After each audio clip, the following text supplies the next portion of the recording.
Alors bonsoir tout le monde, bonsoir à tous, bonsoir à toutes. Ce soir, nous sommes présents dans un Torah Opéro spécial par Mathias et Nancy, Leilou Nishmat, Myriam Batzvi, et nous allons parler ce soir du chemin de l'âme. Chemin de l'âme, la vie, comment est-ce qu'elle arrive, comment est-ce que l'âme vient s'installer en nous, comment est-ce qu'elle vit et comment est-ce qu'elle part et où est-ce qu'elle va. Alors il faut savoir qu'il y a énormément de sujets qu'on peut parler là-dessus. Et donc on va en faire qu'une partie, parce que si on doit faire vraiment chaque partie, on en a pour un long moment. Donc on va essayer de faire déjà une partie de base, et si vous avez des questions, n'hésitez pas après. Alors d'abord, il y a une question de base. On va raconter une histoire, et vous allez voir que c'est assez intéressant, et que par cela on va pouvoir commencer. Imaginez-vous que l'enfant, lorsqu'il se trouve dans le ventre de la maman, il puisse parler, et qu'il est avec un jumeau, et qu'il commence à discuter, comment ça va, quoi de neuf, etc. Qu'est-ce que tu as fait hier soir, rien de plus. Et puis, au bout d'un moment, ils se disent, mais là on est bien quand même, on a de quoi manger, tranquille, rien de spécial, on est entouré, on est avec maman, pas de stress. Qu'est-ce qui va se passer plus tard? Qu'est-ce qui va se passer quand on va sortir du ventre? Il y aura un certain moment, il n'y aura plus de place, ce sera plus possible. Et là, il y a ce qu'on appelle pachad. Pachad, c'est la peur. La peur de qu'est-ce qui va se passer après. Et cette peur, elle peut nous amener à beaucoup de choses. Alors, il y a deux jumeaux. Il y en a un qui est très pessimiste et un qui est très optimiste. Celui qui est très pessimiste, il dit à son frère, il dit, écoute, franchement, là, on est bien, je ne sais pas ce qui va se passer après, je préfère qu'on reste ici, il faut vraiment qu'on profite un maximum, après, on ne sait pas ce qui va se passer. Et son frère lui dit, écoute, à mon avis, ce sera même meilleur après. Parce que là, quand même, on est assez coincé, on ne peut pas faire tellement de choses. On est bloqué, donc il y a sûrement quelque chose après qui sera peut-être plus difficile. On ne sera pas à côté de maman, on ne va pas vraiment vivre avec elle tout le temps, mais il y aura sûrement quelque chose de plus grand. C'est sûrement plus grand après. Et c'est ce qui se passe. Quand le bébé il sort du ventre, on voit que, bonsoir, on voit qu'il y a beaucoup plus de place. Mais c'est vrai qu'au début, le bébé, il pleure. Pourquoi il pleure? Il est plus avec maman, il ne sait pas quoi faire. Comment je vais manger? Comment je vais vivre? Ça veut dire quoi respirer? Je commence à apprendre de nouvelles choses. Donc c'est pas évident. Et là, à ce moment-là, c'est là que ça peut être un petit peu embêtant quand on va se poser cette question. C'est que l'enfant, il va poser la question à sa mère. Il vient de naître. Pourquoi je suis là? Et où est-ce que je suis? Deux questions de base. Si je suis arrivé ici, c'est qu'il y a une raison. Je ne suis pas arrivé juste comme ça. Et où je suis? Et la réponse générale que les parents peuvent donner à leur enfant, c'est on est dans un monde, comme un train, qui avance, et qu'il y a un début, il y a une fin. Et que nous, on va essayer de faire quelque chose entre les deux. Il dit, mais quoi? On va voir, tu vas voir, c'est assez intéressant, il y a des études, il y a le travail, il y a les sous, puis il y a encore le travail, puis il y a encore les sous, puis il y a encore le travail, puis tu es fatigué, puis après tu pars. C'est tout. C'est ça toute la raison pourquoi je suis venu ici. J'étais bien moi là-haut. C'est pour ça. Alors, la maman elle dit à l'enfant, écoute, peut-être que moi je peux pas t'aider pour ta réponse. Savoir pourquoi vraiment on est venu ici, c'est peut-être une question un peu difficile pour moi. Mais puisqu'on est dans une sorte de train qui avance, va dans le wagon juste à côté, peut-être que tu trouveras la réponse. Dans le wagon juste à côté, il voit plein de personnes, des jeunes, plus âgés, etc. Ils posent la question, chacun ils disent, écoute, nous on vient d'arriver, ça fait pas tellement longtemps qu'on est là, on connaît pas vraiment la réponse, alors on essaye de profiter du moment, mais peut-être va à côté, il y a des gens qui jouent aux échecs, ils sont plus intelligents, et ils ont plus de réflexion, donc peut-être qu'ils vont te donner une réponse. Donc il change de wagon, il va là-bas, il commence à leur poser la question et il leur dit écoute, on est en train de jouer aux échecs, là on est concentré. Quand on fait les échecs, on peut pas. Faut être concentré vraiment dans ce qu'on fait. Ce qu'il y a autour, ça nous intéresse pas. Le pourquoi on est là, ça m'intéresse pas. Pour l'instant, je joue aux échecs. Alors il dit mais comment je fais pour avoir ma réponse? Il dit juste dans le wagon d'à côté, il y a des soldats. Les soldats, eux, ils écoutent le général, ils écoutent le chef, ils savent pourquoi ils sont là, sûrement, c'est sûr. Donc il va dans le wagon d'à côté. Et le soldat lui dit, écoute, Toi, tu viens d'arriver, c'est sûr, parce que tu dois apprendre une chose. En tant que soldat, nous, on ne pose pas de questions. Nous, on nous dit de faire quelque chose, on fait. On nous a dit de se mettre là, on s'est mis là. C'est tout. Ah, tu veux vraiment savoir la réponse pourquoi?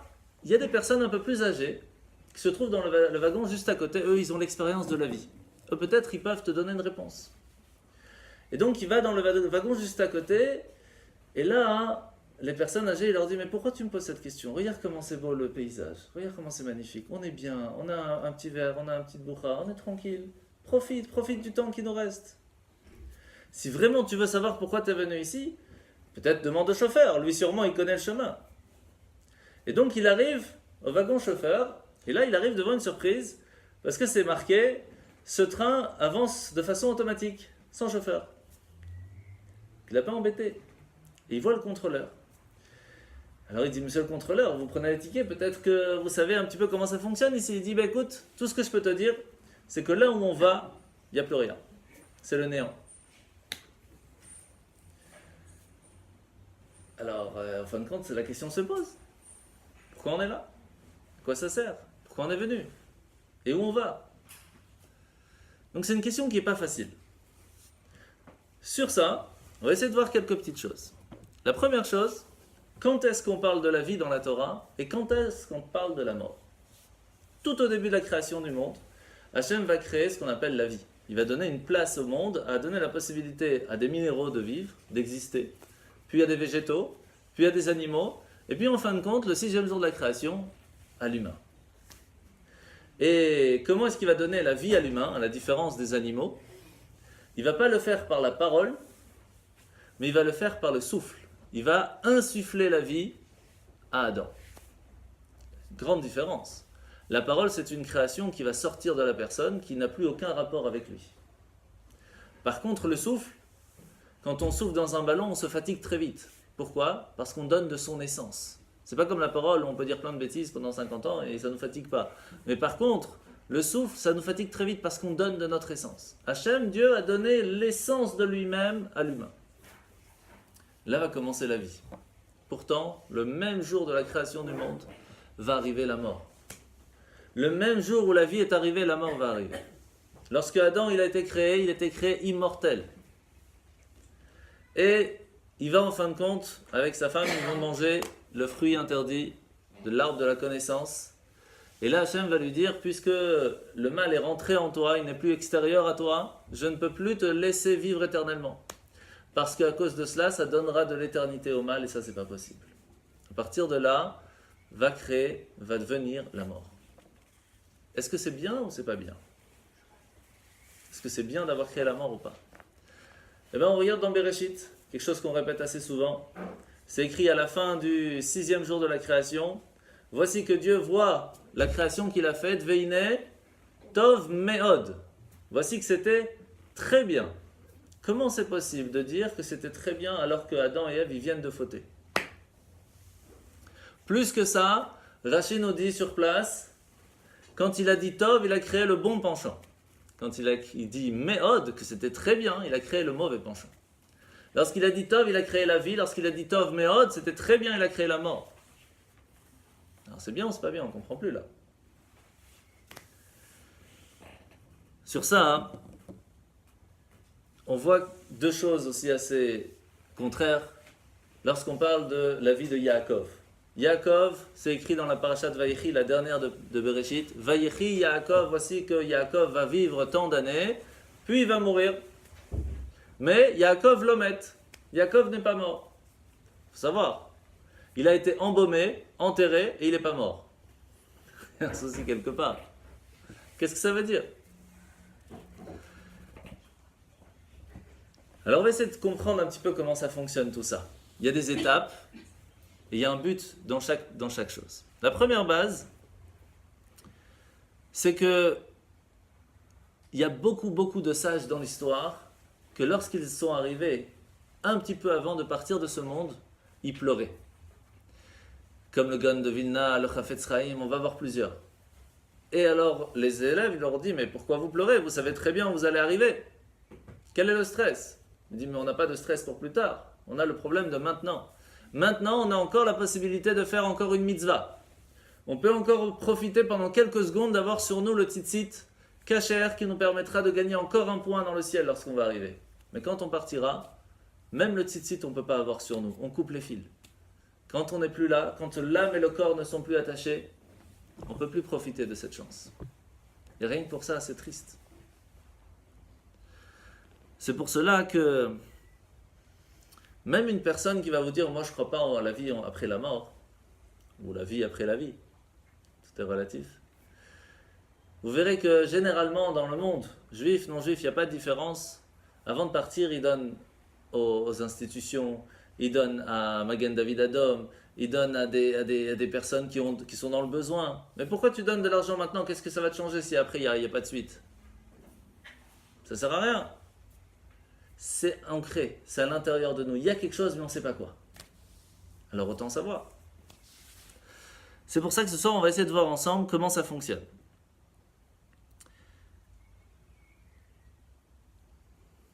D'abord, on va essayer de comprendre les étapes. Les étapes, comment est-ce que l'âme, elle va venir?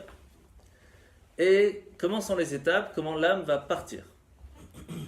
Alors, vous savez que, ce n'est pas le moment d'en parler ce soir, mais le mazal, le destin d'une personne, va se faire en plusieurs étapes.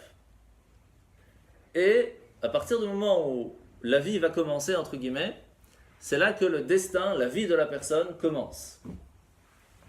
À quel moment l'âme va intégrer le corps? Au moment de la conception, il y a ce qu'on appelle la recherche de l'âme. Hachem voit que les parents sont prêts à faire un enfant. Hachem dit, ok, on va voir si ça vaut le coup ou pas. Est-ce qu'ils sont méritants, ils ne sont pas méritants? Est-ce qu'ils vont donner une bonne éducation? Est-ce que ça vaut le coup que je leur donne une âme en picadone? Comment on dit en picadone? En gage, pas en cadeau, en gage, qui va devoir garder, qui va devoir s'occuper, parce qu'après il faudra me la rendre. Et si je l'ai donnée de façon propre et pure, il faut qu'il me la rende aussi propre et pure, et même mieux, sinon ça ne sert à rien. Donc toutes ces questions sont posées. Et donc il y a un tout petit morceau d'âme qui va rentrer le jour même de la conception où l'enfant commence. Au 40e jour après la conception, c'est là que la première partie du destin de l'enfant, la première partie de l'âme vraiment va rentrer dans ce petit corps qui commence à grandir et qui va choisir si c'est un garçon ou une fille. À ce moment-là, il y a aussi beaucoup d'autres choses qui vont être choisies, comme avec qui il va se marier, comment va être sa vie, etc. Beaucoup de choses, pas tout encore, mais une grosse partie. C'est pour cela que les 40 premiers jours de la conception, on peut prier pour que ce soit un garçon ou une fille. Après, c'est très difficile à changer, il n'y a que 2-3 personnes dans toute l'histoire qui ont réussi, c'est très très rare. À partir de là, on a jusqu'au moment de la naissance. À la naissance, encore beaucoup de choses peuvent se passer. Parce que chaque fois qu'une maman va voir, entendre, ressentir comme chose, ou manger même, cela va avoir un effet et un impact sur l'enfant. Si elle était stressée pendant la grossesse, l'enfant aura plus de stress. C'est comme ça que ça fonctionne. Et donc, l'âme va être touchée. Elle est encore ouverte, elle est pure, elle absorbe énormément. Mais elle n'est pas encore rentrée totalement dans le corps. C'est qu'une toute petite partie. Au moment de la naissance, par contre, lorsque l'enfant va pour la première fois respirer, il va inspirer l'âme. Ça va lui être insufflé, comme Adam la première fois, une autre partie de l'âme. Mais c'est pas fini. Parce qu'il n'a pas encore son prénom. C'est pour cela qu'à une fille, il faut donner le prénom très rapidement. Parce qu'une partie de l'âme très très importante, le destin, du caractère, etc., se donne au moment du prénom. Ça, c'est une autre conférence, on parlera comment fonctionne le prénom, pourquoi telle lettre, et avec quel signe astrologique, etc. C'est très très très très long. Et après cela, après qu'on a donné, que ce soit pour une fille au Sefer Torah directement ou pour un garçon à la circoncision, il y a ce qu'on appelle le chinour, l'âge des 5 ans. Là où commence un autre niveau, l'âme commence à s'épanouir dans le corps, elle commence à comprendre les choses, elle commence à agir d'une façon un peu plus réfléchie, c'est encore un enfant, mais elle peut apprendre les choses. Et là, on se doit d'éduquer son enfant, pas seulement de le faire vivre, mais de l'éduquer. À ce moment-là, on commence à lui mettre vraiment tous les jours sa kippa, on rajoute le tzitzit, on commence à lui montrer un peu plus les choses. Avant, il est trop petit. Même si on commence déjà, mais c'est pas la même chose. Puis il y a la bar ou bat mitzvah. Là rentre une autre partie de l'âme. Cette partie qui va lui donner la possibilité d'être responsable de ses actes. À ce moment-là, lorsqu'il a 13 ans, le garçon, ou 12 ans, la fille, devient un peu plus mûr, il commence à comprendre ses actes et donc il va devoir apprendre à faire avec quelque chose. Et qu'est-ce qui rentre le plus précis? C'est son Yetzer Tov, son bon penchant va rentrer. Avant ça, l'enfant n'a pas de bon penchant, il n'a que le mauvais penchant. Qui est le bon penchant de l'enfant? Ce sont les parents. Donc on a une très grande responsabilité. Et le problème, c'est que l'enfant, lorsqu'il a 13 ans, ou 12 ans pour une fille, c'est très difficile que du jour au lendemain, il se rend compte qu'il y a quelqu'un à l'intérieur de lui qui lui dit « mais fais des bonnes choses ». Mais on était très bien avant, on faisait des bêtises, il n'y a que papa et maman qui nous saoulaient. Maintenant, pourquoi maintenant à l'intérieur de moi ça parle? J'ai pas envie de l'écouter. Et donc de 13 ans à 20 ans, les parents doivent éduquer l'enfant à faire comprendre à l'enfant que tout ce qu'ils lui ont dit depuis qu'il est né, c'est ça qu'il faut écouter parce que c'est ça le meilleur pour lui. Et donc de la façon comment on va éduquer son enfant jusqu'à ses 13 ans, c'est comme ça qu'il aura la force de comprendre ce qui se passe à l'intérieur de lui. Mais à 20 ans, il devient responsable de ses actes et il peut recevoir récompense ou punition. C'est là que commence vraiment la vie de la personne. Mais elle n'est pas complète, son âme. Elle n'est qu'à moitié. L'autre moitié ne sera complète qu'au moment du mariage. Au moment du mariage, c'est là qu'arrive l'âme à être complète, pour pouvoir construire quelque chose de nouveau, pour pouvoir amener des enfants, construire un foyer juif, etc. Et c'est là que l'âme est complète. À un certain moment, après que les enfants sont arrivés, ou même sans enfants, au bout d'un moment, une personne commence à devenir un peu plus âgée. Et on ne va pas parler de ce qui se passe de là jusqu'à la fin, parce que c'est encore une autre partie, c'est ce qu'on appelle Mashmaot HaChaim, le but de la vie. Qu'est-ce que je dois faire depuis ces 20 ans jusqu'à mes 120 ans? C'est vraiment autre chose. Mais imaginons que maintenant, la personne, elle arrive, c'est le jour de son anniversaire à 120 ans, qu'est-ce qu'on lui dit? Eh ben, bonne journée. Et donc, il arrive ce jour-là, et qu'est-ce qui va se passer? Comment ça marche? Comment ça fonctionne? Il faut savoir qu'il y a ce qu'on appelle le tselem. Tselem, c'est une ombre en français. Mais il n'y a pas que le corps qui a une ombre. Il y a l'âme aussi. L'âme a une ombre. Et cette ombre, elle part 30 jours avant la disparition. 30 jours avant la disparition de l'âme, cette ombre part. C'est pour cela qu'il y a plusieurs histoires qu'on raconte qu'il y avait, par exemple, il y avait un très très grand rabbi qui un jour est venu voir son maître et lui a dit, son maître lui a dit, tu sais que tu vas devoir partir bientôt, tu n'as plus de tselem. Ça fait peur. Et il a tellement insisté qu'il lui a dit, je vais prier pour toi. Il s'est enfermé pendant tout un Shabbat. Et après Shabbat, il lui a dit, c'est bon, tu pourras vivre. Mais par contre, le jour où je partirai, tu partiras avec moi parce que j'ai partagé mon ombre avec toi. C'est des grands, hein, attention. Hein. Et c'est exactement ce qui s'est passé. Le jour où il est parti avec. Mais généralement, quand cette ombre de l'âme n'est plus, il reste combien de temps à la personne? 30 jours. 30 jours. À la fin de ces 30 jours, il y a le matin. Le matin de la disparition, son âme s'épanouit à un certain moment. C'est pour cela que vous verrez souvent des personnes qui vont bientôt partir, qui ont une sorte de réveil comme ça. Et puis après, elle part. Mais le matin, il y a déjà une partie qui va pour partir, et comme elle va pour partir, elle essaye de donner ses dernières forces avant de partir. Et le moment où dans la journée, elle va donner son dernier souffle, l'âme est partie. Est-ce qu'elle est partie complètement? Non. Il y a une grande partie de l'âme qui reste encore dans le corps, et c'est pour cela qu'il faut rester à côté de la personne et faire des teilim pour protéger que l'âme et le corps puissent encore rester ensemble, pour ne pas qu'il y ait tous ces anges qui sont à côté qui pourraient faire des problèmes. On va essayer de comprendre un petit peu, on ne va pas trop en parler, de ce qui peut se passer à ce moment-là. Après, il y a l'enterrement, où l'âme commence à avoir un petit peu de repos, puisqu'elle est protégée par la terre. Et après, il y a les 3 premiers jours. 3 premiers jours, l'âme est encore à côté du corps, elle reste, elle est au-dessus, elle est encore attachée. Et comme on va voir, il y a encore des possibilités de revivre encore ces 3 premiers jours, parce qu'elle est encore attachée au corps. Par contre, les 4 jours d'après, elle est déjà détachée du corps, mais elle reste à côté. Après les 7 jours, elle monte. Après les 30 jours, elle monte encore d'un autre niveau. Et après l'année, elle est complètement montée, elle est là-haut. En sachant que pendant ces 12 mois, pendant cette année-là, il y a ce qu'on appelle le jugement. Et on va essayer de comprendre comment ça fonctionne. Alors, d'abord il faut voir D'où on voit tout ce que je vous ai expliqué maintenant dans la Torah. Ce qu'on appelle le tselem, donc cette ombre de l'âme, on le voit plusieurs fois dans la Torah. La première fois qu'on le voit, c'est avec les explorateurs. Lorsque les explorateurs reviennent d'Israël, ils vont dire à Moshe, ils vont dire à tout le peuple, c'est très dangereux, il y a des géants, comment on va faire, etc. Qu'est-ce que va leur répondre Dieu Qu'est-ce que va répondre les deux explorateurs qui ont, eux, gardé la foi en Dieu? Ils vont leur dire, Sartsilam et Aleem. Ces princes-là, leur ombre n'est plus. Ça veut dire que vous avez peur parce qu'on va y aller, mais vous inquiétez pas. Si déjà leur ombre n'est plus, au maximum, ils ont 30 jours. Donc on n'a pas aucun stress à avoir envers ces personnes-là. Et alors la question qui pourrait se poser, c'est qu'est-ce qui est marqué dans le Zohar, qu'est-ce qui est marqué dans la Kabbale, de comment ça se passe lorsque la personne part. Est-ce qu'il y a une vie après la vie? Alors il y a des étapes qui sont marquées dans le Zohar, qui sont marquées dans la Gemara Smachot, qui sont marquées dans plusieurs endroits. Et avant vraiment de continuer, je vais vous ramener ce que les scientifiques ont trouvé. Et on va voir si ça est en rapport avec ce que le Zohar raconte. Alors.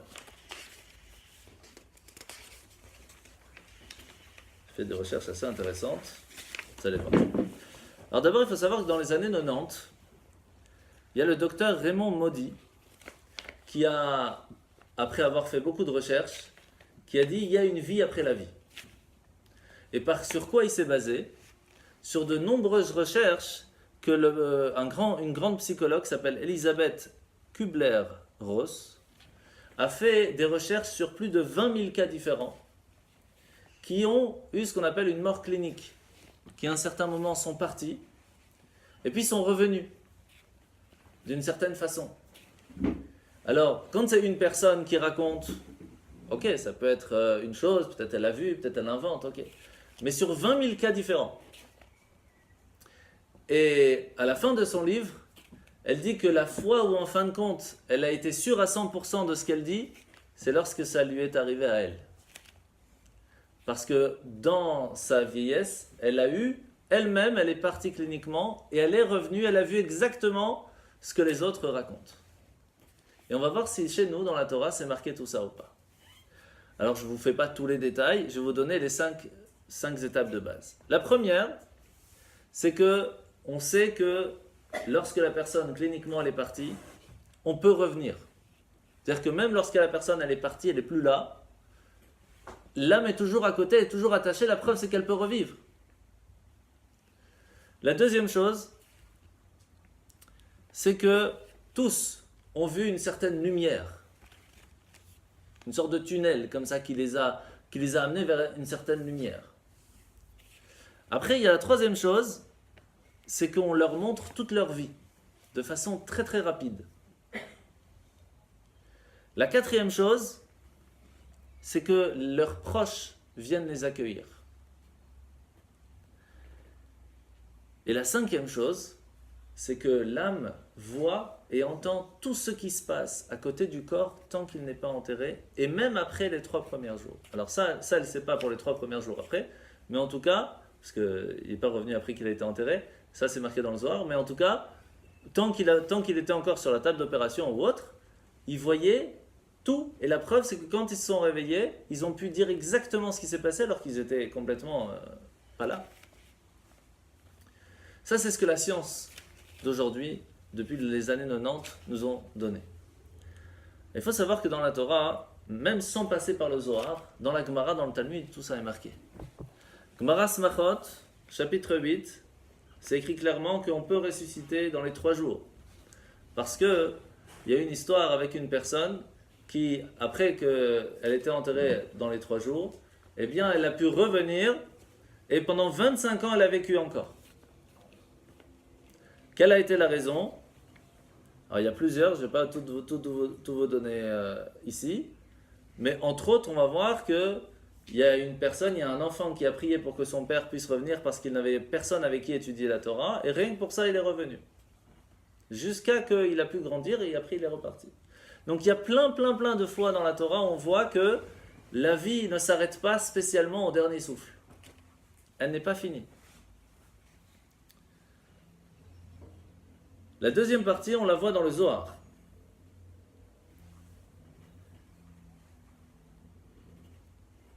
cette force et cette lumière que l'on voit et qu'on a envie d'aller là-bas et qui est tout à fait paisible, c'est ce qu'on appelle la lumière d'Hachem qui vient nous accueillir.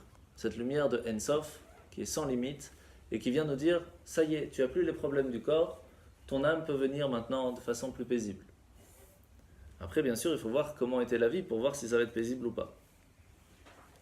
La troisième partie, c'est voir toute notre vie d'un coup.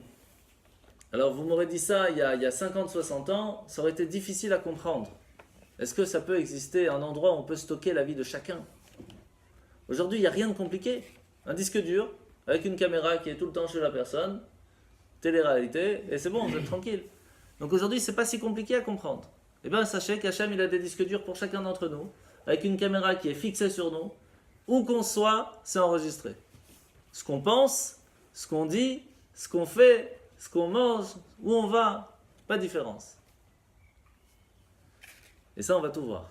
On va expliquer. Après, on va voir comment ça marche. La quatrième chose,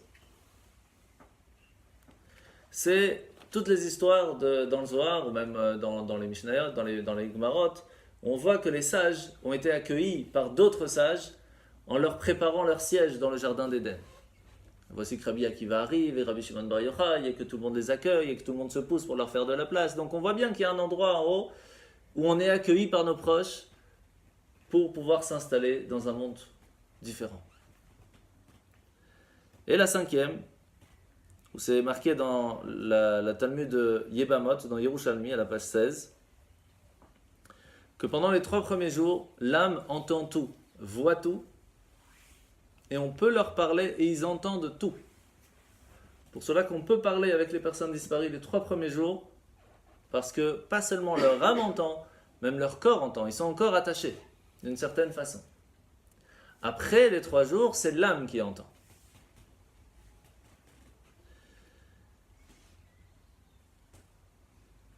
Donc ça, c'est un petit peu la base de ce que la science et la Torah nous confirment, qu'il y a une vie après la vie.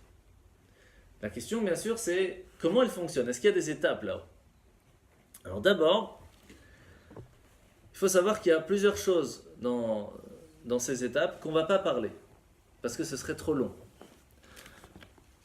La mort clinique, on en a parlé un petit peu maintenant, on va essayer d'en reparler un petit peu, mais on ne va pas aller très loin. Il y a une autre partie je vais vous donner juste un petit détail, c'est ce qu'on appelle le dibouk. Je ne sais pas si vous avez déjà entendu parler. Dibouk, c'est lorsqu'une âme, elle erre, elle n'arrive pas à avoir le repos parce qu'elle avait fait des bêtises dans sa vie, elle n'arrive pas à avoir de repos. Elle peut s'installer dans un minéral, dans un végétal, dans un animal ou même dans un humain et qui va avoir donc 2 âmes à ce moment-là et c'est ce qu'on appelle un dibouk. Il vient être davouk, il vient se coller à une autre personne. Et pour l'enlever, c'est une histoire. Donc il y a plein d'histoires avec une fille qui en fin de compte a eu un dibouk, qui s'est installé, c'était en 1907. Et 1908, il y en a eu encore un autre, avec le Rav Wasserman. Je ne vous raconte pas tous les détails. Et en fin de compte, toute la raison pourquoi est-ce que cette fille a pu être attachée à ce dibouk, parce qu'elle n'avait pas fait la bénédiction avant de boire son eau, et cette âme était installée dans l'eau. Et quand elle a bu, eh ben, elle s'est fait attraper. Entre guillemets. Et après, il faut vraiment aller lire toute cette histoire avec les détails de qu'est-ce qu'elle raconte, comment elle a pu sortir et pourquoi elle est rentrée. C'est assez spécial, donc ça, on ne va pas en parler ce soir. C'est vraiment une autre histoire. Mais à savoir qu'autour de nous, il y a des âmes partout. Parce qu'une des choses qu'elle a raconté cette âme, c'est qu'avant de partir, elle a demandé à ce qu'on fasse une bénédiction sur tel fruit et sur telle bouteille, sur celle. Pourquoi? Parce qu'il y avait l'âme de telle personne qui se trouvait à l'intérieur et qu'en faisant la bénédiction, on a permis à l'âme de pouvoir être réparée, de remonter, de pouvoir entrer dans le jardin d'Éden. Des fois, il ne faut pas grand-chose. Donc il faut comprendre que autour de nous, on voit des choses qui sont tout à fait matérielles. Sauf que pour une personne qui a appris un peu la chimie, elle se rend bien compte que ce qu'on voit avec nos yeux, ce n'est pas du tout la véritable chose. Prenez un microscope, vous allez voir, c'est que des atomes qui tournent. Il n'y a que ça, partout. Seule différence, c'est comme il y en a beaucoup, alors ça fait une table, ça fait une chaise, ça fait ça. Mais en fin de compte, c'est tout la même chose. C'est comme un ordinateur, vous voyez votre bureau avec Word, avec Excel, etc. Regardez vraiment à l'intérieur de chaque chose, c'est que des 1, des 0, des 1, des 0. C'est ça. Donc ce que nous on voit avec les yeux n'est pas spécialement la véritable chose. Il y a une autre chose aussi on va pas parler, la réincarnation. Un tout petit peu. En 2 mots, la réincarnation c'est quoi? C'est qu'une personne n'a pas fini son travail là-haut, va devoir revenir sur Terre. Comme quoi par exemple? On raconte l'histoire d'un Bachor Yeshiva. Un Bachor Yeshiva, c'est un jeune homme qui a étudié à la Yeshiva, qui un jour vient voir son maître en rêve et lui dit: je n'arrive pas à rentrer au jardin d'Éden. Avec tout ce que j'ai fait dans ma vie, je n'ai fait que du bien, j'étais jugé à pouvoir rentrer et je ne peux pas rentrer. Pourquoi? Parce qu'une semaine avant de partir, je suis passé dans une auberge et il me manquait 7 centimes pour pouvoir payer. J'ai demandé à l'aubergiste de bien attendre que je rentre à la maison, de lui envoyer par mon ami. J'ai donné à mon ami, mais il n'a toujours pas donné à l'aubergiste. Ce qui fait que là-haut, la porte me bloque parce que j'ai volé 7 centimes. Et donc le maître a appelé l'élève en question qui est parti payer les 7 centimes pour qu'il puisse rentrer. Comment il faut faire attention à ce que la personne peut arriver à un certain moment se réincarner dans une autre personne juste pour ça? Pourquoi c'est obligatoire de toute façon de se réincarner d'une certaine façon? Pour ceux qui ont étudié un peu la Kabbale, très rapidement, il y a en haut ce qu'on appelle le Adam Haelyon. Adam Haelyon, c'est un homme, entre guillemets, de 600 000 âmes, 600 000 parties. Alors, il y a la partie de la tête, la partie du bras, la partie des pieds, etc. Et chaque personne vient d'une partie de ces âmes. C'est pour cela qu'il y a des gens qui sont plus intellectuels, des gens qui sont plus manuels, des gens qui ont plus de cœur. Chacun vient d'une certaine partie. Et le but, c'est de réussir à raffiner, à faire que chacune de ces âmes ait fait les 613 commandements. Sauf qu'à chaque fois qu'on vient en bas et qu'on fait une bêtise, faut revenir après pour arranger cette bêtise. Et au moins avoir fait les 613 commandements aussi. Ce qui fait que l'âme va venir, et puis revenir, et puis revenir, et puis revenir, jusqu'à qu'en fin de compte, on ait fini tous ces travaux. Et lorsqu'on aura fini, alors on pourra profiter d'une vie éternelle. Parce que ce Adam Haelyon, cet homme spirituel qui se trouve là-haut, cette base de toutes les âmes, sera raffiné à 100%. Et donc à un certain moment, on va devoir se réincarner. Et vous savez combien de fois on parle dans le Talmud, ou dans les Sipurei Chassidim, où on voit le Baal Shem Tov qui demande à ce qu'on aille vers telle rivière, dans telle forêt, pour faire une bénédiction sur l'eau. Pourquoi? Parce que telle âme, elle avait tout fait, ou beaucoup de choses, mais elle manquait à ce qu'on puisse faire la bénédiction sur l'eau, ou une fois dans sa vie, elle avait oublié de faire la bénédiction sur l'eau, et quand on a fait la bénédiction, elle a pu repartir, elle avait fait son travail. Ou une personne, une des plus connues qui est marquée dans le Talmud, c'est la personne qui s'est réincarnée dans un cheval, et qui, en fin de compte, va travailler très très dur chez quelqu'un jusqu'à que le rabbi de la ville vienne voir la personne qui a acheté ce cheval et lui dit: sache que telle personne, c'était un ouvrier qui travaillait pour toi. Et il y a une certaine fois où il t'a volé tant d'argent, maintenant il travaille pour te rembourser. Va s'il te plaît lui dire que tu lui pardonnes, comme ça il peut repartir. À la seconde où il lui a dit dans l'oreille: tu sais bon, je te pardonne, il est mort sur le coup. Il a fini son travail. Donc on voit que la réincarnation existe. Où c'est mieux? Dans un minéral, dans un végétal, dans un animal ou dans un humain? Ça dépend. Parce que dans le minéral, le végétal et l'animal, on a encore conscience de ce qu'on attend. Mais on n'a aucune possibilité de faire que la personne fasse ce qu'il faut. On se trouve dans un légume, Chas Shalom, on attend que la personne fasse la bénédiction, il le mange sans. Et c'est reparti, il faut repartir. Jusqu'à ce qu'on tombe sur une personne qui fera bien la bénédiction. Vous imaginez le stress que ça doit être? Mais la différence, c'est lorsque l'on revient dans un humain, on ne sait pas ce qui était avant. On a oublié nos Gilgulim. Et donc là, c'est plus difficile. C'est pour cela qu'on doit faire un maximum de choses pour essayer de faire à ce que notre âme puisse finir son travail. Ça, on ne va pas aller trop plus loin que ça. Autre chose qu'on ne va pas parler, c'est le spiritisme, la nécromancie. On ne va pas trop en parler parce que, premièrement, c'est interdit d'après la Torah. Donc, on ne va pas trop en parler, on va juste raconter quelques histoires. Et surtout, de tout ce qui est hypnose, tout ça, on va pas rentrer trop dans le détail.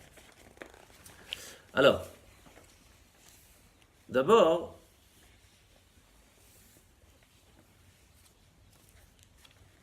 on a expliqué que lorsque la personne va partir en fin de compte, il va y avoir plusieurs étapes.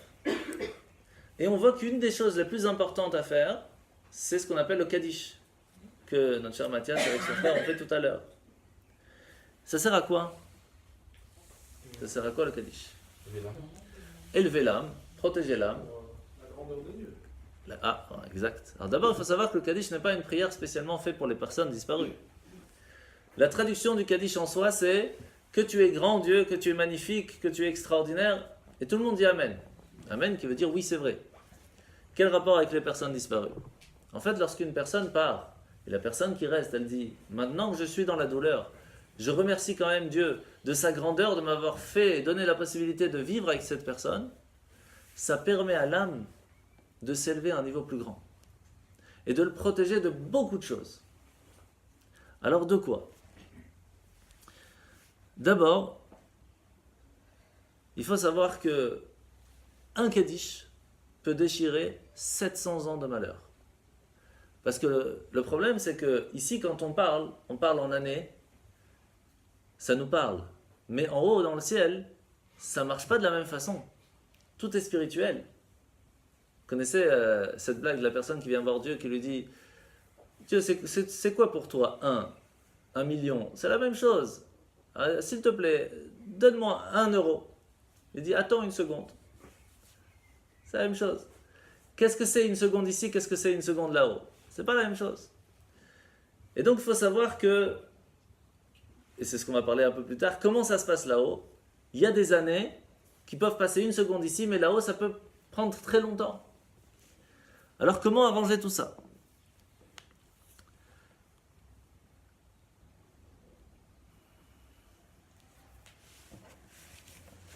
Alors il faut savoir que le monde a été créé sur la base de la Torah. Quand on dit le monde, c'est tout ce qu'il y a dans le monde. La différence entre les animaux et l'humain, généralement l'humain on l'appelle le Médaber, celui qui parle. Pourtant les animaux aussi ils parlent. De leur façon, ils ont leur langage, mais ils parlent. Mais nous on a une certaine façon de parler, qui est différente. Pourquoi? D'abord, il faut savoir que avant de pouvoir parler, il faut avoir le désir de parler. Après, il faut réfléchir quel mot on veut utiliser. Après, il faut utiliser les cordes vocales, modeler la bouche, puis la parole, elle peut sortir. La Torah, c'est la même chose. Il y a Bereshit. Bereshit, c'était que le désir de parler, le désir de construire, de vouloir faire quelque chose. En fin de compte, il n'y a encore rien qui est fait. Après, il y a Shemot.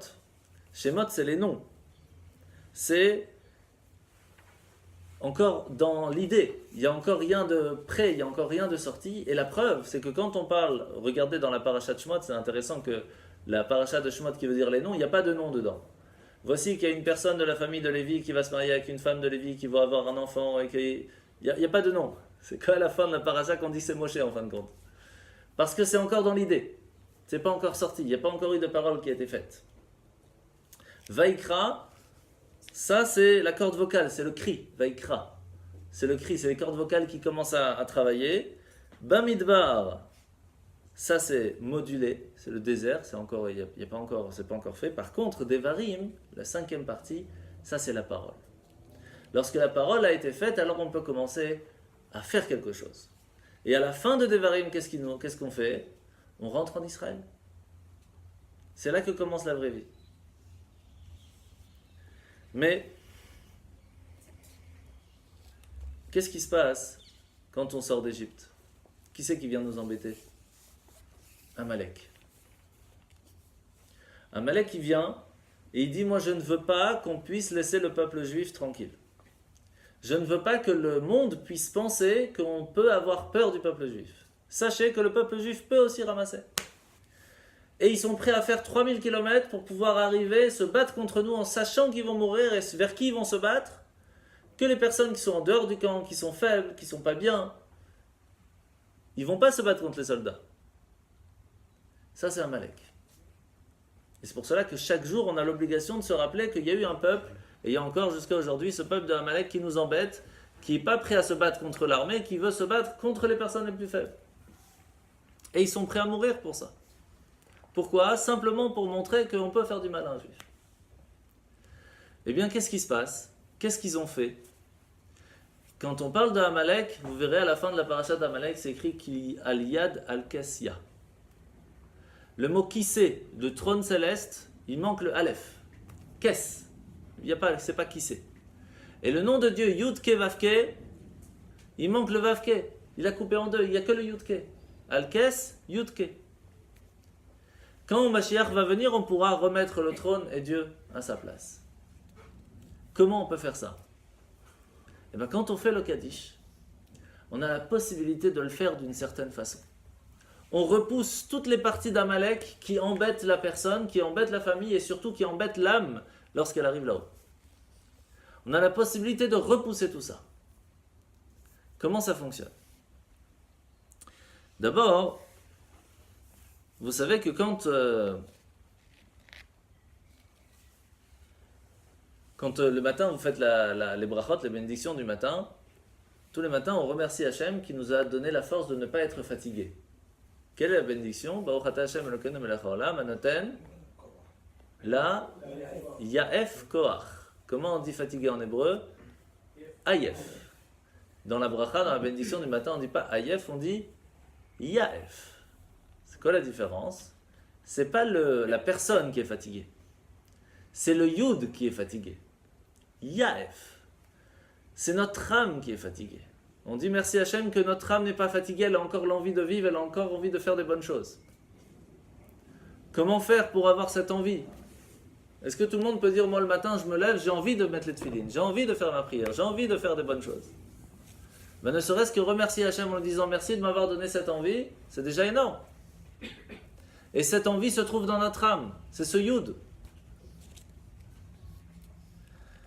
Eh bien sachez que quand on répond au Kaddish, on dit Amen, Yehe, Sheme, Rabba, Mevarach, Le'alam, Ulalme, Almaya, Idbarech.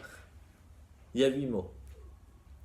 8 mots pour les 8 parties que on peut réussir à avoir, la chorma, la bina, etc. La partie intellectuelle de la personne, la partie sentimentale de la personne, qui vont être touchées, qui vont donner de la force, qui vont réveiller l'âme, qui vont lui donner la possibilité de s'élever et de reprendre des forces. C'est pour cela que quand on fait le Kaddish ou quand on répond au Kaddish, parce que les deux sont extrêmement importants, ça donne pas seulement à la personne et à l'âme qui est partie, ça donne même aussi à la personne qui est sur place. Ça lui donne une force extraordinaire. C'est pour cela que le mot tzaddik, quand quelqu'un veut savoir est-ce que je peux être appelé quelqu'un de juste, quelqu'un de bien, un tzaddik, le mot tzaddik, la première lettre c'est tzaddik, c'est la valeur numérique de 90. Pourquoi? Parce que dans la tfila, il y a 90 fois on va dire Amen.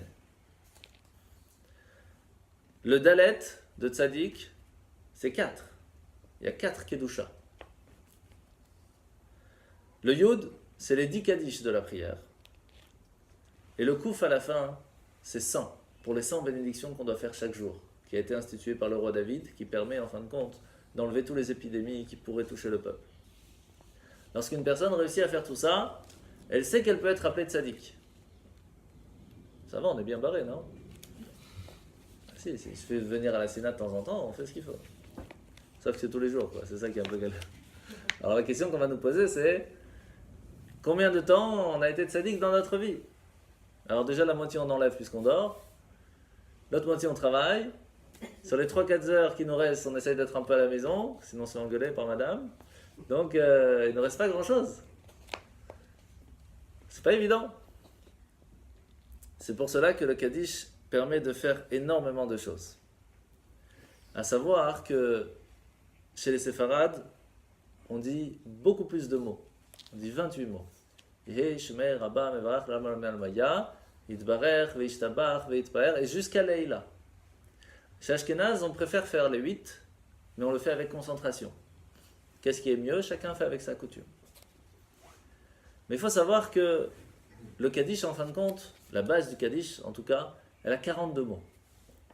Parce que le nom d'Hachem, même bête, 42, c'est ce qui a permis de faire la création du monde. Vous savez que chaque nom d'Hachem a une certaine force. Eh bien, le Kaddish a dans ces 42 mots la possibilité de redonner la vie à l'âme qui est partie. Et quand on dit l'âme qui est partie, ça peut être même partie à l'intérieur de nous. Parce qu'elle peut être présente, mais elle ne vit plus déjà. d'une certaine façon, elle est complètement endormie. Eh bien, lorsqu'on dit Amen au Kaddish et qu'on comprend ce qu'on est en train de dire, on permet de se redonner la vie et de redonner la vie même à la personne qui est partie. Mais le problème, c'est qu'on ne sait pas comment ça fonctionne là-haut. On a expliqué qu'il y a une vie après la vie, mais comment ça fonctionne? Qu'est-ce que le Kaddish va aider tellement? L'âme, elle se trouve où? Ok, il y a une âme, mais elle se trouve où? Alors, il y a 3 notions de base qu'on va essayer de couper, et vous allez essayer de comprendre. La première, la plus connue, c'est qu'on dit quand Mashiach va venir. Mashiach, on a fait toute une conférence dessus, on ne va pas rentrer dans les détails. Mashiach, c'est quand on sera à Mashiach, vous saurez ce que c'est. Ça veut dire quand on va pouvoir vivre avec le corps dans l'âme, les deux ensemble, mais à un endroit où sera le monde en paix. Il n'y aura plus de mal dans le monde. Il n'y aura que du bien. Ça, c'est facile à comprendre. Il y a par contre 2 notions de base quand on parle du plus tard. Le Olam Haba, le monde futur, et le Gan Eden, le jardin d'Éden. Où va l'âme? Ça, c'est une bonne question.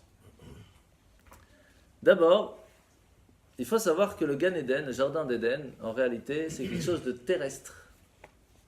Et la preuve, c'est que où se trouvaient Adam et Ève? Dans le jardin d'Éden, qui se trouvait sur terre. Pardon? Ah bah on sait, c'est pas compliqué. Vous savez pas où est l'entrée du Gan Eden?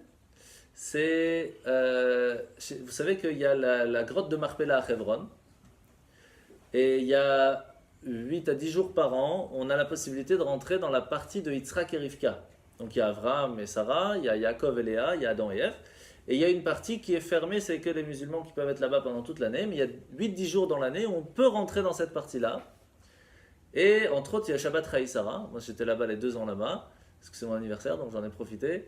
Et donc on peut rentrer dans la partie de Yitzhak et Rivka où ils sont enterrés. Et bien juste quand vous rentrez à l'entrée à droite, c'est écrit Ptichat Gan Eden. C'est là où se trouve le Gan Eden, vous pouvez même sentir l'odeur. Parce qu'il y a, bien sûr aujourd'hui, ce que nous on voit, ce bâtiment énorme qui se trouve, c'est au-dessus de la vraie grotte où sont enterrés Avraham et Sarah. C'est tout en bas. La même chose pour l'ouverture, c'est tout en bas. Mais c'est là où se trouve l'ouverture du Gan Eden. Sauf que, bon, il y a plein d'histoires qui sont arrivées, qui ont essayé de rentrer, ils ont été brûlés, mais on ne va pas rentrer dans le détail maintenant. En tout cas, c'est terrestre. Est-ce qu'il y a un Gan Eden alors pour les âmes? Parce qu'on dit en général les âmes qui retournent au ciel. Donc le jardin d'Éden c'est plutôt au ciel. Oui. Il y a le Gan Eden à Tarton, il y a le Gan Eden à Elion, il y a le Gan Eden d'en bas, il y a le Gan Eden d'en haut. Et il y a combien de niveaux entre les deux? Des myriades et des myriades et des myriades. Chacun va recevoir ce qu'il mérite. Alors c'est quoi le Olam Haba alors? Le monde futur? Le monde futur, c'est après 120 ans, notre Neshama, notre âme va recevoir sa récompense, sa rétribution au ciel. Et comment ça fonctionne? Par rapport à nos actions ici-bas, on aura de retour une récompense, tout simplement. Sauf que, essayez de me dire où dans la Torah on parle du Gan Eden et où dans la Torah on parle du Olam Haba. C'est pas marqué. On n'en parle pas. On sait un tout petit peu par allusion qu'on parle de la résurrection des morts. Un tout petit peu. Parashat Azinu, c'est écrit, c'est moi qui fais mourir, c'est moi qui fais vivre. D'abord, c'est plutôt l'inverse. C'est moi qui fais vivre et c'est moi qui fais mourir. Non, là, c'est l'inverse. Pourquoi? Parce qu'il y a une certaine façon où Hachem nous fait partir et puis il va nous refaire vivre. Donc, c'est une allusion sur la résurrection des morts. Mais il n'y a rien de clair. Même l'histoire de Mashiach, il n'y a pas tellement. On doit ramener de Bilam, des prophéties, on avait parlé dans la conférence sur Mashiach, que même Mashiach, c'est pas du tout clair dans la Torah. Il y a beaucoup d'allusions, mais c'est pas clair. Mais sur le Gan Eden, sur le jardin d'Éden, à part le moment où on dit qu'Adam et Ève se trouvent là-bas, il n'y a rien. Alors pourquoi? Et plus que ça, et ça tombe bien, parce qu'on se trouve en plein dans la parashat Bechukotai. Parashat Bechukotai nous parle de quoi? Elle nous dit au tout début, si vous allez suivre mes lois, vous allez recevoir toutes les bénédictions. Quelles sont les bénédictions? Vous allez avoir la pluie en votre temps, vous allez pouvoir avoir la santé, la réussite, le nachat, les enfants, tout. Mais il ne parle pas du monde futur, il ne parle pas du jardin d'Éden, il ne parle pas de tout ça. Ça aurait pas été intéressant quand même de marquer dans la Torah qu'il y a une vie après la vie, qu'on sache que quand on fait une bonne action, on va gagner quelque chose pour plus tard? Non. Pourquoi? En fait, c'est très simple pourquoi. Parce que si vous demandez à un enfant de 2-3 ans, tu peux choisir entre un bonbon maintenant ou 10 bonbons dans 2 heures. Qu'est-ce qu'il va vous dire? Je veux maintenant. Je ne comprends pas ce que ça veut dire dans 2 heures. Demandez à un adolescent, je te donne maintenant un téléphone, si tu attends 2 ans, je te donne un meilleur. Et je prends tout de suite. Je ne comprends pas ce que ça veut dire dans 2 ans. Et encore moins ce que ça veut dire après le mariage. Imaginez qu'on dit à une personne, sache que quand tu vas faire quelque chose maintenant, ça va faire quelque chose pour plus tard, après que tu vas mourir. Ça ne parle pas. Ça ne parle pas du tout. Et la Torah, elle parle aux humains de langage des humains. C'est pour cela que toutes les récompenses qui sont marquées dans la paracha sont toujours des récompenses qui sont matérielles, qui sont physiques, parce qu'il n'y a que ça qui nous parle. Une personne, à force d'avoir étudié la Torah et qui va arriver au niveau, qui va commencer à apprendre la Kabbale, là il va arriver au Zohar, là il va arriver à un autre niveau de compréhension des choses, il va vivre différemment sa vie, et là on va lui parler de ce que c'est les récompenses dans le monde futur. Comme on en parle le jeudi soir, de 20h à 21h, pour ceux qui veulent venir. Là, on parle vraiment de comment ça fonctionne dans le jardin d'Éden, quelles sont les lumières spirituelles qui sont là-bas, comment notre âme elle évolue, etc. Donc ça, on ne peut pas faire tous les détails, ça fait quelques années qu'on étudie, mais je vais vous donner les grandes lignes. Alors d'abord,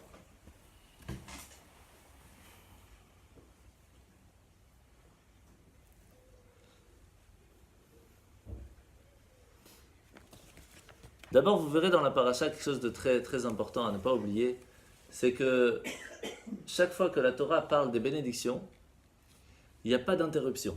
Il nous donne ça, et ça, et ça, et ça, et ça, et ça. Chaque fois qu'il y a des malédictions, il y a « et si tu n'écoutes pas, tu reçois ça. Et si tu n'écoutes pas, alors il y a ça. Et si tu n'écoutes pas, alors il y a ça. » Pourquoi il y a une interruption à chaque fois? Parce qu'il n'a pas envie de les donner. Et à chaque fois qu'il sera obligé de le donner, il attend encore une fois que tu fautes avant de donner la deuxième. À la différence des bénédictions qu'il donne en rafale. Tu fais du bien, prends mon grand, prends, éclate-toi. Parce qu'il veut nous donner. Il attend que ça. Et en fait, il faut savoir qu'il y a plusieurs histoires. Pas dans la Torah, dans les 5 livres, mais dans le Nach, dans les prophètes, dans les rois, où on voit qu'on parle de la vie après la vie. À quel moment? Alors vous allez voir, c'est très intéressant. Il y a une histoire avec le roi Shaoul qui cherchait toujours à tuer le roi David.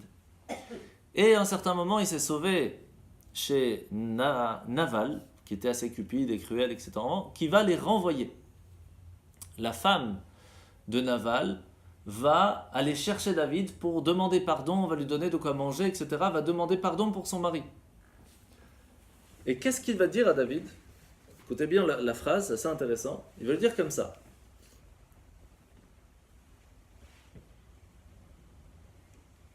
Il dit à David, je voudrais que tu puisses le protéger parce que de toute façon, il va devoir endurer le kaf akela. Est-ce que vous avez déjà entendu parler de ça? Le kaf akela, le creux de la fronde. Il faut savoir que lorsqu'une personne fait une bêtise, on en a parlé quand on a parlé de Kippour, ça laisse une certaine trace qui peut partir grâce à la Teshuvah, qui peut partir grâce à Kippour, qui peut partir grâce aux souffrances dans ce monde. Et à des fois, elle n'est pas totalement partie. Et comment elle va partir? De plusieurs façons.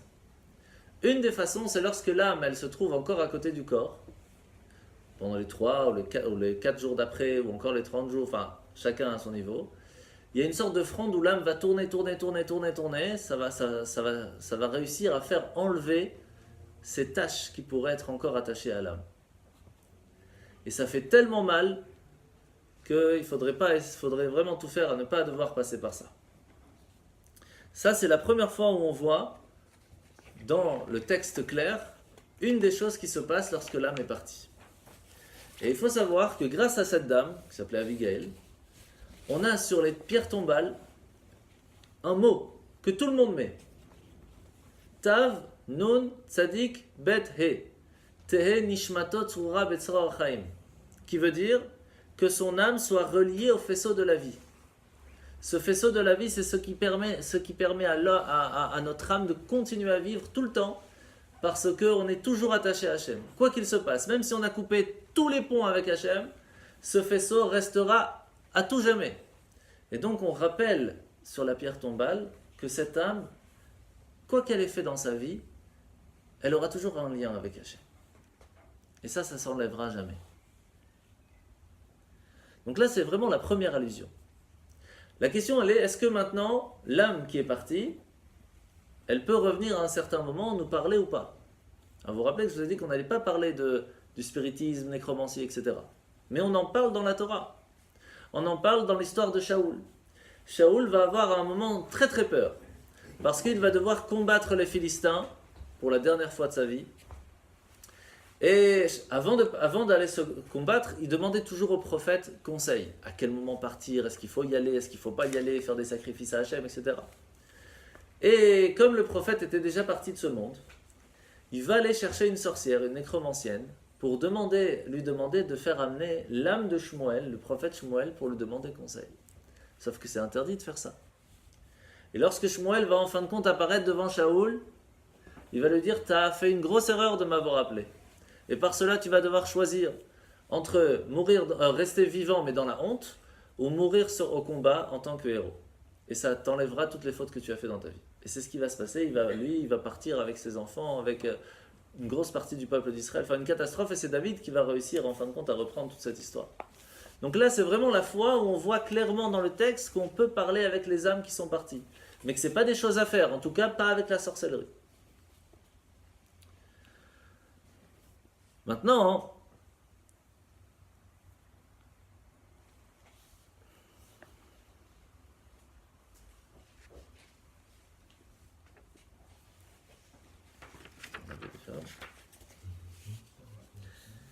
il y a...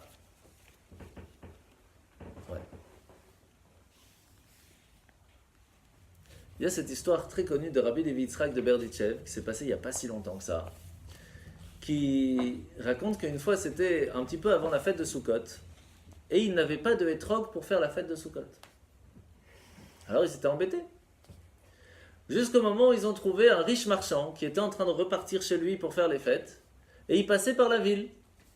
Et ils se sont rendus compte qu'il avait un hétrog. Alors ils sont partis le voir tout de suite pour lui dire combien tu le vends. Le rabbi, même la ville, toute la ville en a besoin. Il dit écoute, je peux pas le vendre, je dois rentrer à la maison, ça fait 6 mois que je suis parti de la maison, je n'ai toujours pas vu mes enfants, je leur ai promis que je passerai les fêtes avec eux, c'est pas possible. Et même si je le vends et je rentre là-bas, je n'aurai pas de hétrog, donc je suis obligé comment ils vont faire mes enfants, c'est pas possible. Et donc, rien à faire, jusqu'à qu'ils lui ont dit bon, viens voir Rabbi Levi Yitzhak, tu verras ce qu'il va te dire. Quand le rabbi dit quelque chose, c'est difficile de dire non. Et donc ils vont voir Rabbi Levi Yitzhak, et Rabbi Levi Yitzhak il lui dit écoute, je suis prêt à t'échanger ton hétrog contre tout mon monde futur. Vous imaginez? C'est énorme. C'est très cher payé. Il a dit si c'est comme ça, il n'y a pas de problème, mais juste une chose, je vous demande de rester pour que je puisse faire moi aussi la bénédiction du hétrog. Il n'y a pas de problème. Arrive le soir de Sukkot, tout le monde rentre dans la soukha, et personne ne veut l'inviter chez lui à la maison. Il n'a pas offert la mitzvah de la soukha, il ne peut pas manger dans la soukha. Au moins laissez-moi faire kidouche, que je fasse la bénédiction. Personne, on ne le laisse pas rentrer. Alors il se dit ça c'est pas possible, si toute la ville se met contre moi, il y a un problème. Et donc il va chez Rabbi Levi Yitzhak. Il dit Rabbi Levi Yitzhak, je ne comprends pas, laissez-moi au moins rentrer dans votre soukha, que je puisse faire la mitzvah de la soukha, que je puisse faire le kidouche, quelque chose. Il dit non, on avait un deal entre nous, je te laisse faire la bénédiction du hétrog, mais on n'avait pas de deal pour la soukha, ni pour le kidouche, donc non. Il dit mais comment je peux faire alors pour faire kidouche? C'est une mitzvah, c'est maintenant la mitzvah, c'est pas après, je pourrais pas la faire après, c'est trop tard, si je fais pas le premier sort de soukha, j'ai tout raté. Il dit écoute, je suis prêt à t'échanger ton kidouche de la soukha de ce soir contre mon monde futur. Qu'est-ce que vous aurez fait? C'est pas évident. Il a réfléchi et dit écoutez Rabbi, maintenant je dois faire la mitzvah. Le monde futur c'est plus tard. Maintenant je dois faire une mitzvah et cette mitzvah je ne pourrai jamais la rattraper. Alors je suis prêt. Le rabbi l'a fait rentrer. Il lui dit, avant, ton monde futur ne valait pas grand-chose parce que c'était un cadeau de la honte. Maintenant, ton monde futur, il vaut quelque chose. Parce que tu as été prêt à le donner pour une mitzvah, tu as tout gagné. La même chose, il y avait une histoire avec, je vais me retrouver le nom, important de donner les noms, le Chafetz Chaim. Ça c'était pas un truc, une seconde, bon, je n'arrive pas à trouver, c'est pas grave. Donc il y avait un monsieur qui vient voir le rabbi, il dit, rabbi, j'ai un gros souci, très très grand problème, j'ai besoin de 1000 roubles. 1000 roubles parce que j'ai besoin de marier mes 2 filles et je ne sais pas comment faire. Alors le rabbi dit, tu sais ce que tu vas faire, tu vas aller au marché. La première chose qu'on te propose, tu achètes. Quel que soit le prix, tu achètes. Ok. Il va au marché, il attend que quelqu'un lui propose quelque chose. Il y a un monsieur qui vient, un riche marchand qui vient le voir et dit, qu'est-ce que tu fais ici? Qu'est-ce que tu attends? Il s'est dit, j'attends qu'on me propose une affaire. Il dit, ah, combien tu as? 1 rouble. Il dit, c'est très bien, je te vends mon monde futur pour 1 rouble. Et il rigole comme ça. Il dit, pas de problème. Mais il dit, attention, moi je veux un shtar écrit, je veux un contrat. Et ils font un contrat, 1 rouble, et lui il était tout content, il a gagné 1 rouble pour rien, en fin de compte, pour son monde futur. Il rentre à la maison, il dit à sa femme, t'as vu, regarde, j'ai vendu, on a gagné 1 rouble, j'ai vendu mon monde futur. Sa femme lui dit, quoi? Moi vivre avec une personne qui n'a pas de monde futur? Sors de chez moi, je ne veux pas te voir. Débrouille-toi pour retrouver ton monde futur. Sans monde futur, comment on va faire? Ici, c'est une vie qui est provisoire. Au bout d'un moment, on va se retrouver là-haut. Et quand tu ne seras pas avec moi, moi, je ne peux pas vivre avec quelqu'un sans monde futur. C'est pas possible. Et là, il est très embêté parce qu'il se rend compte de l'erreur qu'il a fait. Et donc, il retourne le voir. Il retourne le voir et dit, est-ce que tu peux me vendre... je voudrais racheter mon monde futur. Il dit, écoute, moi, je suis prêt à te le vendre, mais il me faut 1000 roubles. Il dit, écoute, 10, si tu veux. 1, 10, tu as gagné 9, c'est pas mal. 1000 roubles. Allez, 100, 200, 500, mais t'imagines 1000 roubles ou rien du tout. Il dit, j'ai pas le choix. Et il va payer les 1000 roubles. Et alors, ce même monsieur-là, qui a payé les 1000 roubles, il vient voir le rabbi, il dit, mais c'est quoi cette histoire? Pourquoi c'est arrivé ça? Il dit, je vais t'expliquer. Ton monde futur avant ne valait que 1 rouble. Maintenant, ton monde futur, il vaut 1000 roubles. Parce que tu as compris ce que c'est d'avoir un monde futur. C'est pas rien du tout d'avoir un monde futur. C'est une chance inouïe. Mais il faut le mériter aussi. Alors comment on peut mériter d'avoir le monde futur? Et on va finir avec ça. En fin de compte, le monde futur s'acquiert de plusieurs façons. La première chose, chaque fois qu'on fait une action dans ce monde, on gagne des points. On gagne des points pas pour ici, on gagne des points pour plus tard. Il n'y a qu'une toute petite liste sur les 613 qui nous permet de gagner des choses, pas seulement dans le monde futur, mais aussi dans le monde ici-bas. C'est une toute petite liste. Il suffit de prendre le livre de prière du matin, vous prenez la 5-6e page, vraiment au tout début, et il y a la toute petite liste des choses que vous pouvez gagner des choses dans ce monde de récompense. Tout le reste, c'est que pour plus tard. Qu'est-ce qu'il y a par exemple pour ici et pour plus tard? Il y a honorer ses parents, faire la paix entre 2 amis, ou étudier la Torah, ça c'est aussi à double, aider à quelqu'un à se marier, aider à quelqu'un à être enterré, prier avec un peu plus de concentration. Il n'y a pas des tonnes de mitzvot où on gagne des points aussi en bas. Tout le reste c'est pour plus tard. Qu'est-ce qui se passe lorsqu'on arrive là-haut? On va être jugé. C'est-à-dire que d'abord, il y a une sorte de balance. On va mettre d'un côté tout ce qu'on a fait de bien, de l'autre côté tout ce qu'on a fait comme bêtise, et puis on va voir.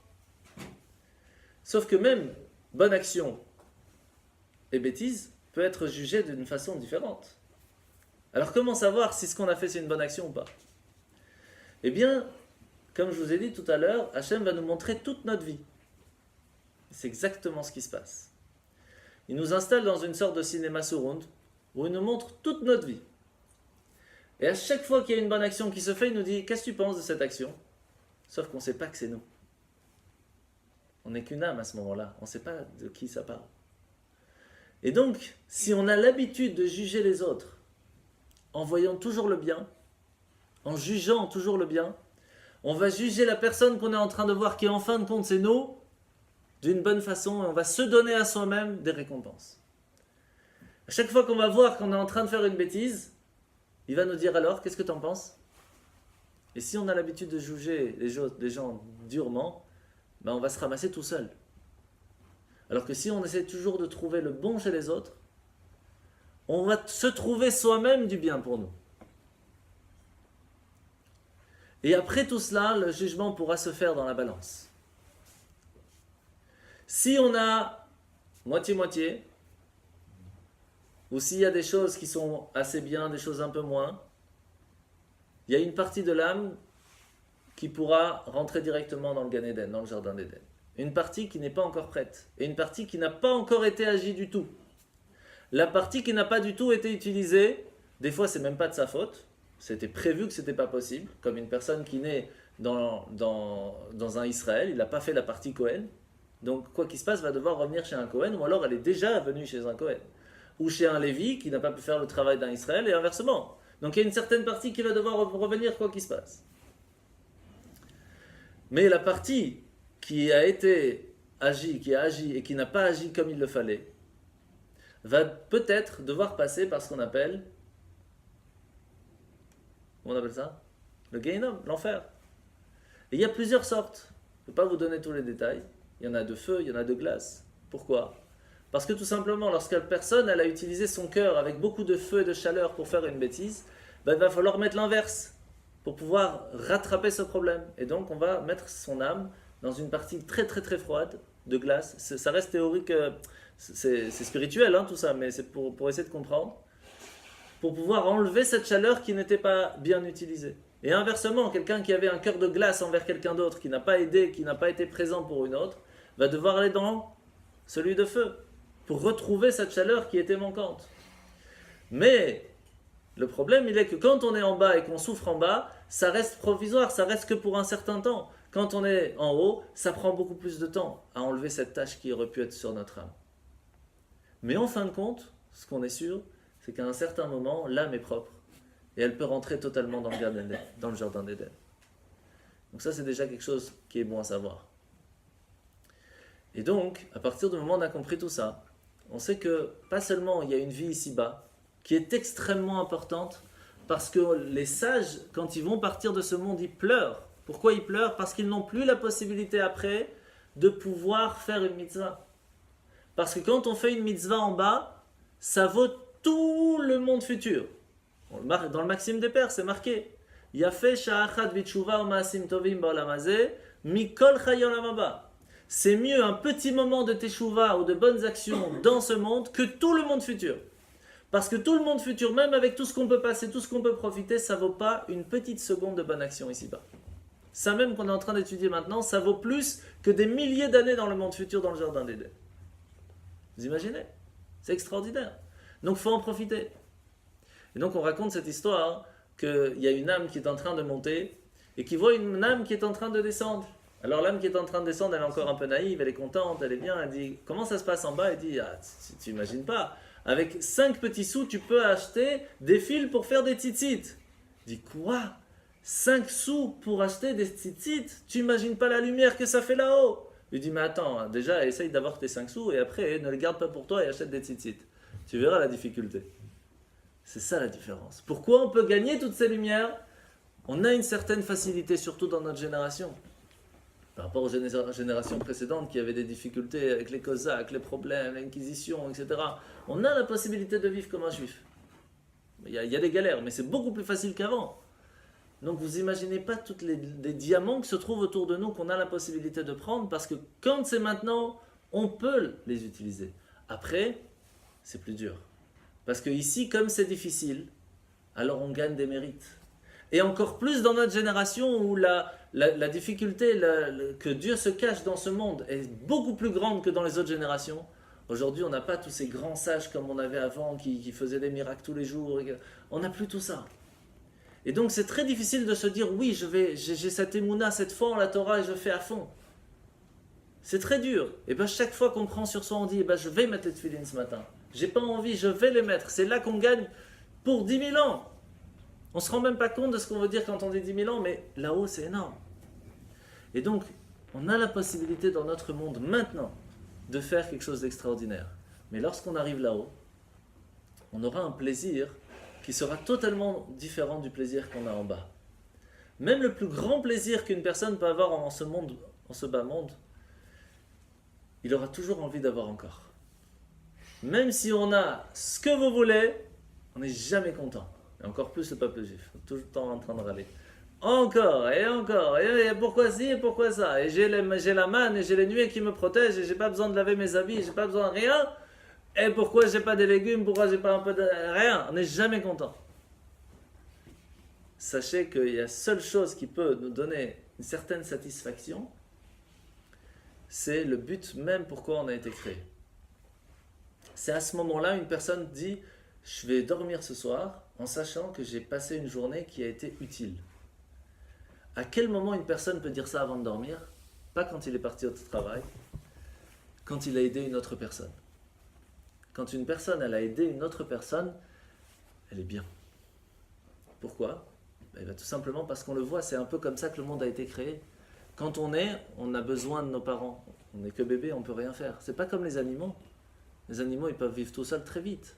Nous, on a besoin de nos parents. Et puis après, on a besoin encore de mon conjoint, etc.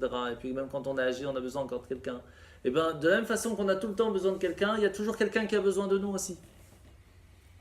Et donc, lorsque l'on fait notre mission sur Terre, qui est de ne pas vivre que pour soi-même, mais aussi vivre aussi pour les autres, on sait qu'on a réussi notre journée. Mais pour réussir à avoir ça, c'est ce que Hillel avait dit, ne fais pas à l'autre ce que tu ne veux pas qu'on te fasse. Après, il y a plus grand que ça, amour du prochain, l'amour d'Israël, etc. À ce moment-là, pour ça, il ne faut pas s'arrêter que à la théorie. Il faut aller étudier pour comment ça fonctionne. Comment réussir à faire réveiller ça en nous? Et ça, c'est l'étude de la Torah.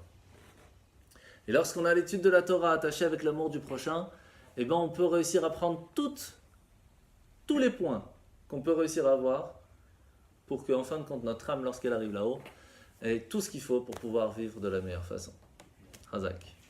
Alors avant de finir, je voudrais quand même vous rappeler que ce soir, nous avons fait ce Torah apéro chez Mathias, chez Nancy, chez la famille Silvera, qui sont avec nous ce soir présents, à la mémoire de Myriam Batzvi. Et nous sommes ce soir là pour l'élévation de son âme. Et vous savez que lorsque va arriver le Yortzeit, ou l'année, comme on le dit, souvent on fait le Kaddish et on ne sait plus pourquoi. Étant donné que 12 mois sont déjà passés, pourquoi devons-nous alors refaire le Kaddish? Le jugement est déjà fini. Pourquoi devons-nous aider l'âme encore à être protégée d'un nouveau jugement? Et la réponse, elle est que chaque année, l'âme va être rejugée sur les actions et les conséquences qu'elle aura fait dans ce monde, sur les actions de ses enfants, de ses petits-enfants, de ses arrière-petits-enfants, de la façon où ils les ont éduqués, où ils vont grandir, où ils vont évoluer, où eux-mêmes ils vont éduquer leurs enfants. Et toutes les actions qui vont être faites auront un impact sur l'âme des défunts. C'est pour cela que ce soir, nous sommes présents ici ce soir et nous remercions la famille Silvera de penser à leur maman, à leur femme et à leurs disparus, que la mémoire de Myriam Batzvi soit une bénédiction.